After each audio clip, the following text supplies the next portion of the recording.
اسی طرح آخری بات یہ لکھی ہے کہ اگر یہ کوئی سورہ الحاقہ پڑھتا ہے تو اس کا دین اس سے نہیں چھینا جائے گا،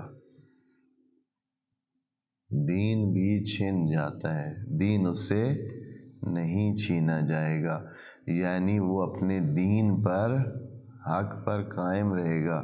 اگر بعض اوقات ایسے مسائل پیش آتے ہیں کہ لوگ دین چھوڑ جاتے ہیں، دین کو ہی چھوڑ جاتے ہیں، بہت پیش آتا ہے۔ ہاں، مواقع پر ڈیپینڈ کرتا ہے کہ کس موقع پر کس نے اپنے دین سے ہاتھ دھو بیٹھنا ہے، اور ایسے ہو جاتا ہے۔ ممکن ہے کہ کوئی ظاہراً مسلمان مرے لیکن اندر سے وہ دین اس کا اس سے لیا جا چکا ہوتا ہے۔ بہرحال تو یہ سورت کوئی مداوم پڑھے تو اس کے دین کو محفوظ رکھا جائے گا۔